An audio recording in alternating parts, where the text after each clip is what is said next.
Courtney Lynn is with us now. She's the VP Treasurer of Coeur Mining. Courtney, good to be with you here. It's great to be here, Daniela. Well, this is not a mining show, so it's nice to see some producer representation here.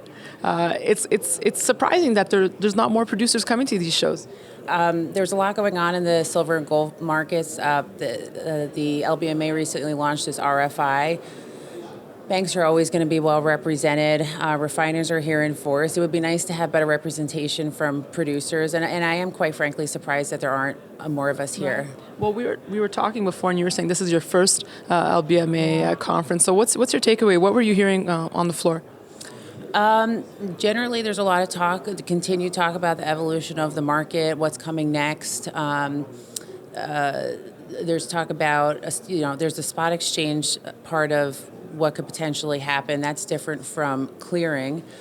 So there's been a lot of debate about that. There are conflicting interests. So it's been interesting hearing everybody's different perspectives. We have our own, and so it's fun to be here to represent ourselves right. and make sure that our interests are being met as well. So, well, yesterday I was speaking with Peter Hambro, and he brought up hedging, which I know has come up here. He gave a presentation on it, and he said a lot of times people view it as kind of like this, a fix-all solution. What are your thoughts on it?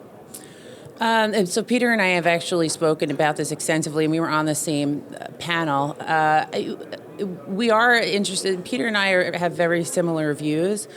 It's interesting because our investors view hedging as a four-letter word. They're actually okay with us buying protection on the downside, which is what we've done historically. Well, more recently, the past few years, it's worked incredibly well for us.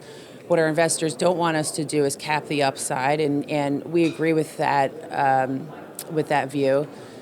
There's another perspective oftentimes that you get from banking coverage that, you can just hedge to improve your returns, or you can lock in a margin.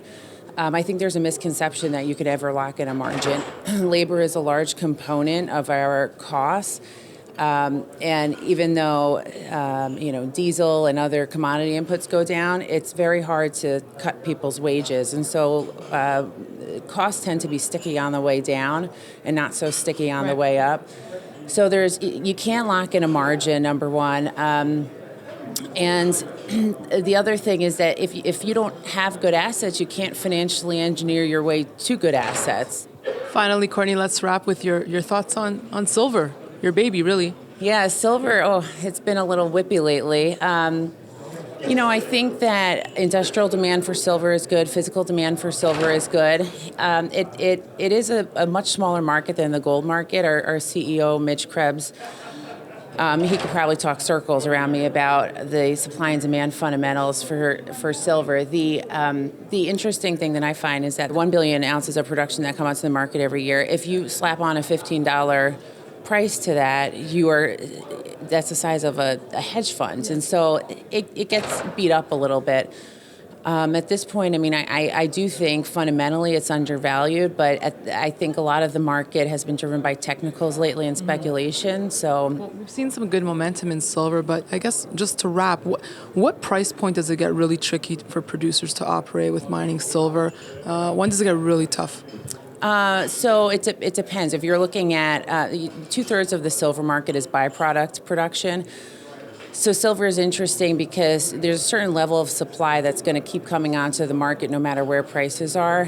For the primary producers, we are at that tricky point. At Coeur, we've been executing on plans that are starting to take effect. We're bringing down our costs. We've demonstrated that.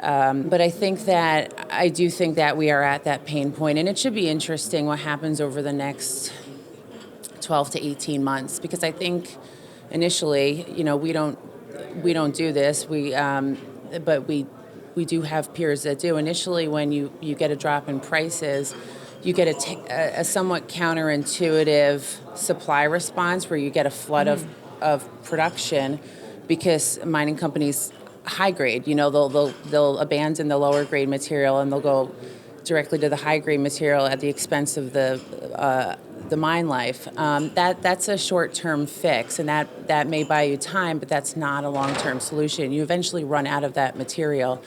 So, I think we're getting to that point, and it should be interesting over the next 12 to 18 months if we see any announcements around operations being put on care and maintenance.